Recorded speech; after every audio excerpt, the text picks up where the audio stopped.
Hi, it's Justin Colletti from Sonic Scoop. Thanks for joining me for this week's episode of the Sonic Scoop podcast. And today, I'm here to chew bubblegum and bust EQ myths. But it's impolite to chew bubblegum on podcasts, so I'm just going to bust EQ myths. And the EQ myths are many, and I hope you'll enjoy this journey with me. These are misunderstandings I've had in my head in the past. Maybe some of these are misunderstandings you've had. We're going to be talking about some deep and heady stuff, like what's the deal with, phase in EQ? Is this really a big concern? What's the deal with subtractive cutting of EQ versus additive, adding EQ boosts? Is one really better or worse than the other? Is there any science behind this stuff? Is there any practicality behind some of these things that you hear again and again? And we're going to be going into a piece of advice that you've likely heard many, many, many times, some of which I think are totally wrong, or at least partially wrong. And where there's nuggets of truth in the mistaken common wisdom, I think I'm going to try to point that out too. This is going to be a fun one. Let's get right into it. I think you have a lot of practical takeaways from this one and improve your mindset for mixing, which is really the biggest thing and the thing we try to stress a lot on this channel. So let's get right into it. Before we do, big shout out to our sponsors. Who we've got sponsoring this time? We have got like 3 of the best plugin companies in the world sponsoring. First of all, we got SoundToys sponsoring this podcast from the beginning. Try out anything they make for free for 30 days over at soundtoys.com, making some of my favorite creative mixing effects in the known universe. You got to try out stuff like Little Alter Boy, Devil Lock Deluxe, Radiator. There's just too much good stuff to mention. Crystallizer, Echo Boy, my goodness. Also sponsoring this time, FabFilter. You can also try out their stuff for free over at fabfilter.com. I recently did an entire video where I mastered a bunch of tracks using nothing but FabFilter plugins, and they turned out awesome. So some great stuff there, from really flexible EQs to saturators to delays and beyond. And last, certainly not least, making some really interesting recreations of some really interesting effects. You might not know them as an effect company, but Arturia. They make awesome soft synths and also awesome effects. They have the new FX2 bundle coming out that you've got to check out. Check those guys out over at arturia.com. All right, with that out of the way, the last sponsor could be you if you want to hit like and subscribe, because I think you're going to like this one. All right, let's get into it. Big EQ myth number 1 and 2. I think these are going to be the 2 biggest. The first one is about cutting versus boosting. And the second big one we're going to get into is going to be about phase and phase shift in EQ. And does that really matter? All right, there's more coming after that one, but let's get through these first 2. First one, number 1, the idea of always cut, never boost. I think that this is totally wrong, with caveats. There's probably a reason that this common advice started to develop. And I think part of that reason is there may be old, cheap analog EQs out there that sounded a lot worse boosting rather than cutting, for a couple of reasons. The biggest reason that a specific EQ might sound way worse when it's boosting than when it's cutting is if you don't really have any control over the Q, the bandwidth, how wide it is. You just have a fixed bandwidth on some cheap analog EQ that's built into some really cheap old school analog console. Not a great one, but a cheap one that might have been accessible to a lot of people giving this advice. You have a fixed bandwidth. In general, boosts of EQ to sound good, generally speaking, are going to want wider bandwidths. And that would be like a lower Q number. And generally speaking, cuts are often going to sound better and more transparent when the bandwidth is narrower. So there are some EQs out there, whether digital or analog, that kind of do this organically and naturally, where just without touching a thing, when you boost, you have a slightly wider bandwidth, and when you cut, you have a slightly narrower one, which if you don't have an EQ that does that automatically, this is something, if you get good at EQ, you're going to find yourself doing a lot, often cutting with a somewhat narrower bandwidth than you'd be inclined to boost with. This doesn't mean never boost with a narrow bandwidth, although you're likely to not do that very often. And it doesn't mean never cut with a wide bandwidth. You might do that some of the time. In fact, in a few EQs like the Pro Q from FabFilter, I'd often find myself sometimes in mastering doing very slight cuts over a relatively wide area. But when you're doing deeper cuts, generally narrower bandwidth. So if you have some EQ where it's just fixed and it's like the same bandwidth either way and it's kind of narrow, yeah, narrow bandwidths often most of the time sound kind of crappy when you're boosting. But the problem here is not boosting in general. The problem is boosting with too narrow of a bandwidth. So that's something you want to think about. If you are using EQs and they always sound crappier to you when you're boosting than when you're cutting, maybe think about starting to widen out the bandwidth when you're boosting with an EQ. So I think that's part of the reason that this comes up. Another reason, again, back in the day with some of the less good analog EQs that you might have found on really cheap consoles, maybe in boosting they could potentially introduce more noise, more harmonic distortion, and generally sound worse than the theoretically more passive active cutting. And I guess that is possible. But generally with, the best hardware, analog hardware that's emulated in digital form, with high-end, really nice sounding analog gear that people love the sound of, and with, digital EQs, boosting and cutting, one shouldn't be inherently better or worse than the other. So I'm going to say this one is generally a big myth with maybe some reasons that informed this myth. Is it easier to boost badly than cut badly? Probably. But it's easy to do both badly, and it's not that hard to do both well. So I'm going to say this one is mostly a myth. Moving on to our next one. Phase. Man, I don't like to EQ too much because of the phase shift. You ever heard this one before? You ever heard someone say this? I try to avoid EQing too much because of all the phase shift it introduces. This one is kind of a myth. That also kind of has a grain of truth underneath it. So the myth aspect and the truth aspect are totally intertwined in this one, because the reality is, before the very modern invention of linear phase EQs that exist in the digital world, all EQs could only ever EQ by shifting phase. Like, that's how they work.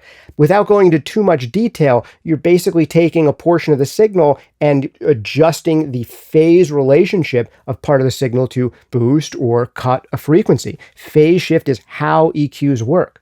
The very best EQs in the world that people love the sound of in boost mode, as well as in cut mode, do phase shift. And this doesn't really matter at all on a single instrument.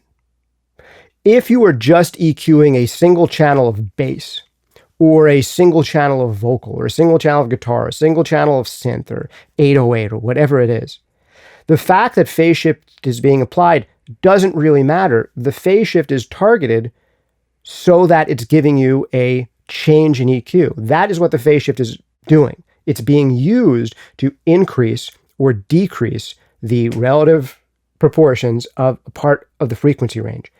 And the effect of the phase EQ, like the phasing, is heard in the change of the EQ. Like, that's the effect of the phase shift, is changing EQ. That's basically what it does. So on any single instrument source, there's not like extra phase shift that's being introduced in the signal that makes the signal sound worse. No, the sounding worse that's happening is the EQ that you're applying, which technically is worse because it's less close to the original, right? But creatively, it's more awesome. You're EQing it because you like the sound of it better after you've EQ'd it. So there's not like some negative thing that's happening to your audio from EQing it. The negative thing that's happening is the EQ, but the EQ that you're doing ideally is awesome, and it's a positive change. Now, this does become a little bit more complicated when you're starting to talk about parallel processing, or say a multi-mic'd instrument group. Say you have a snare drum that has like 3 mics on it. There's a top one and a bottom one and a side one, or something like that, or a drum kit in general with 16 mics on, or something like that. Then yes, when you EQ, say, just the snare drum top, it can have somewhat unpredictable results in other parts of the kit. But this does not mean that you're introducing phase shift that now makes everything sound all phasey, right? It doesn't necessarily mean that you're adding like this swirling, phasey stereo thing going on. What it means is that you might not have the exact same results you'd expect. So depending on the relationship between the top snare mic and the bottom snare mic, when you cut a bunch of lows or boost a bunch of lows in the top snare, you're also going to end up having a little bit of effect on that bottom snare. And you may end up not cutting as much low end as you thought you would be, or cutting more low end than you thought you would be. So basically the shape of the filter changes slightly. This is something that doesn't make sense for me to talk too much at length about. The podcast is a talking format. I think you really want to see and hear this stuff. So I'm going to link to a video from one of the sponsors on this week's podcast episode, FabFilter. They have a great video. It's about 20 minutes long. I'm going to link to it on the screen. I think if you want the deeper technical explanation for how this works with audio examples, that's the place to do it, not a podcast episode, which is a talky format. But definitely check that one out. It's going to be linked here and in the show notes down below. But the long and short of it is that phase shift is not necessarily a problem. It's not making your audio sound worse when you're EQing a single source. And when you're recording something that's either processed in parallel or that has multiple mics on one instrument, it's not necessarily making that stuff sound worse either. What it's actually doing is just not giving you the exact response you'd expect. Like you see one frequency response on your EQ in front of you that you're aiming for, and that might not be the exact resulting skew and frequency response that you get back once you consider the other stuff that's going on. But this basically means that when you're EQing, you should spend less time looking at the graph and more time listening with your ears. And that ultimately, to me, is what it really, really means. All right, next one, onwards. A third myth here that's related is that linear phase EQs, these are EQs that try to get rid of the phasing issues created by conventional EQs, that they necessarily sound better and that they're the best types of EQs to be using if you're doing mastering. I do not think that this is true either. Again, to go in more detail on linear phase versus regular EQs, I'd recommend that FabFilter video that I'm going to link you to. But the short version of it is that linear phase EQs potentially have their own problems, especially when they're used in a mode that is going to use the most processing power and the most offsetting delay. You can get these kind of pre-ringing effects, and these can be particularly pronounced in the low end. And if you need to make really significant changes to low end, it's its own set of trade-offs. And I'm actually less likely to use linear phase EQs a lot in mastering, particularly if I'm applying the same changes to both left and right, and particularly if I'm going to be doing some reshaping of the low end. I find that the issues with a linear phase EQ could be more significant than the issues of a regular EQ. They both have their trade-offs, and I don't think you can inherently say that one type is better than the other. Each offers a slightly different set of trade-offs. The trade-off with a regular one being that if you're using parallel processing or a lot of different mics on one source, the results can be a little different than you expect. But the trade-off with a linear phase one being that if you're doing really kind of extreme changes, particularly in the low end or even just significant changes, the results can also be different than you expect and have additional artifacts being added to the sound potentially. So I don't think that one is necessarily better than the other and that linear phase EQs are necessarily better for mastering.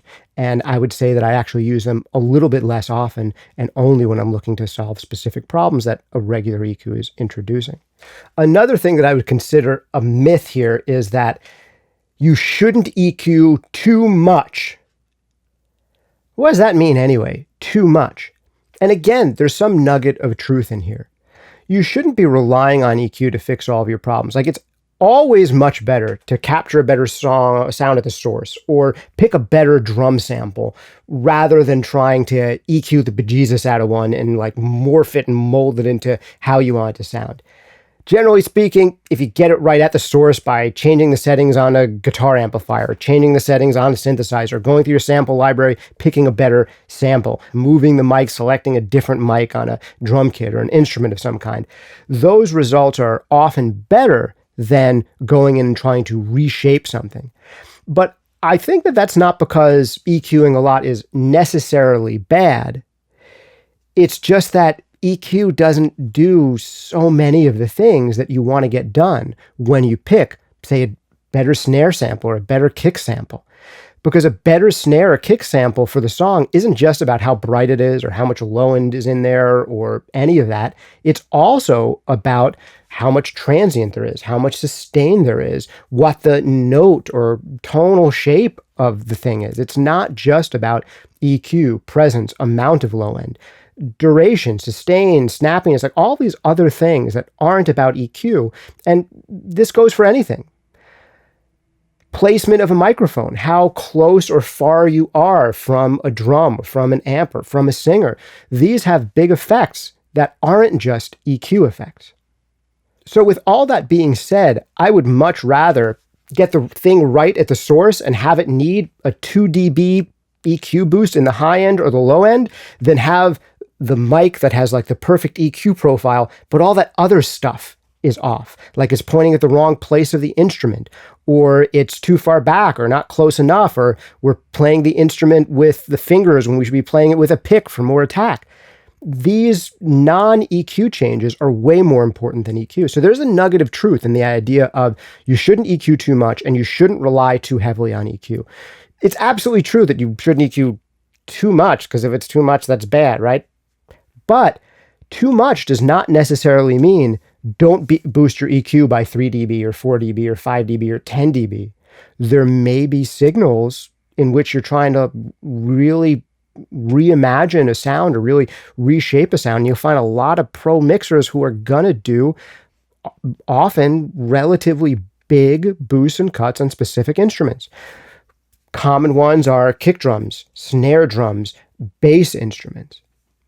Now, that said, there are other instruments that might not want to be EQ'd too heavily unless it's for special effect. Those instruments might include things that we want to sound natural most of the time, like vocals, like a violin, like an acoustic guitar that's supposed to sound natural and real and in front of you.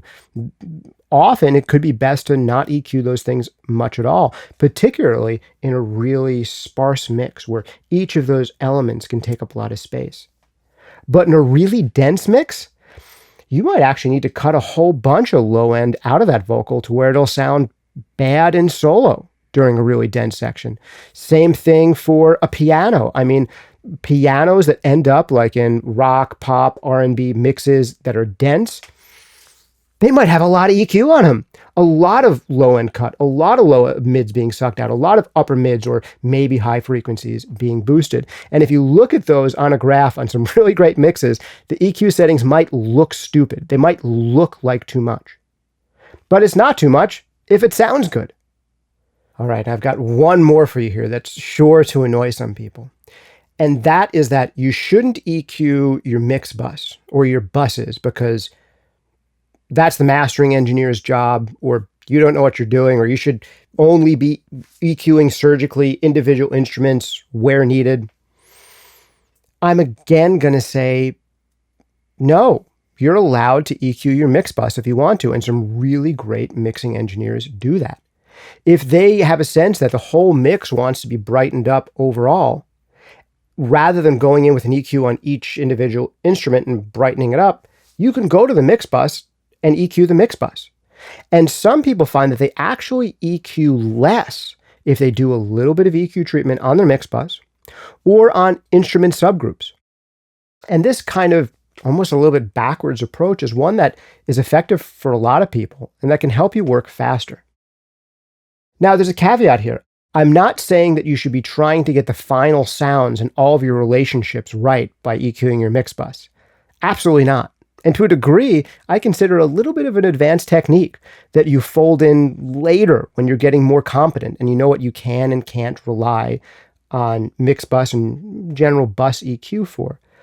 But I'd say that once you're starting to get competent at mixing, looking at EQing your buses, EQing your overall drum bus, rather than just going in and EQing only parts of the drum kit separately, that you'd instead go in and EQ the drum kit as a whole. Doing that may allow you to do a little bit less EQ on individual tracks and avoid some of those potential problems of phase shift that we talked about earlier.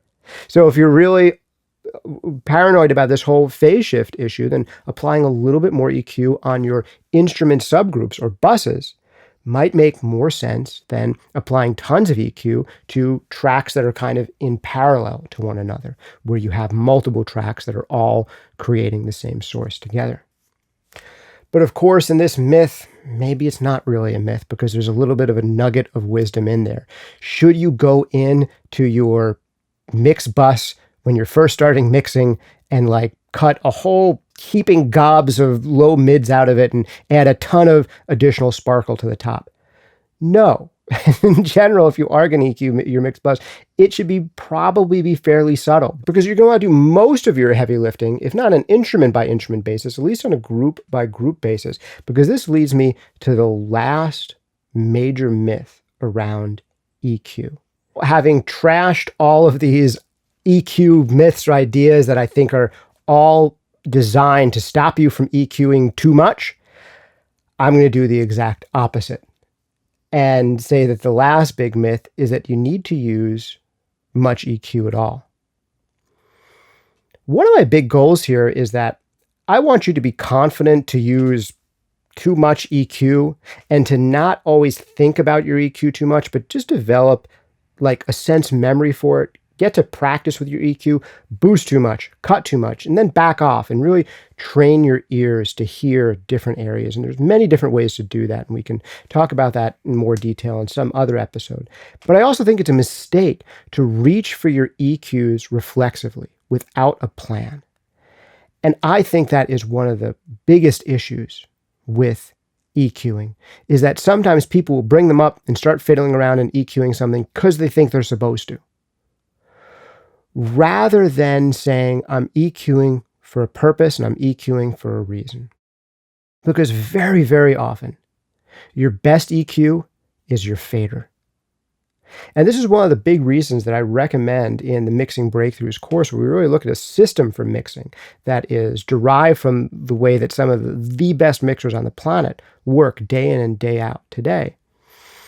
That you really focus as much as possible first on levels and getting your balances set appropriately. And once you've really focused on the most important part of mixing, the mixing part of mixing, the forgotten part of mixing, the actual spending time and setting balances and thinking about those relationships and thinking about them throughout the song, that then you go in with EQ for two reasons. And it does two things.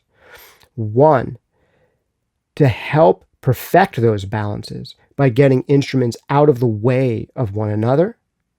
And two, to help add some interest, sparkle, girth to sounds, to give them more personality or enhance the personality that's there. But you don't necessarily need to go down and just put an EQ on everything and start tweaking.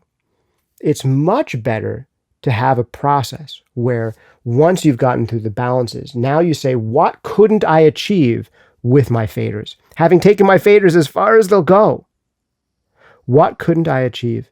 And what do I now have to resort to EQ to achieve?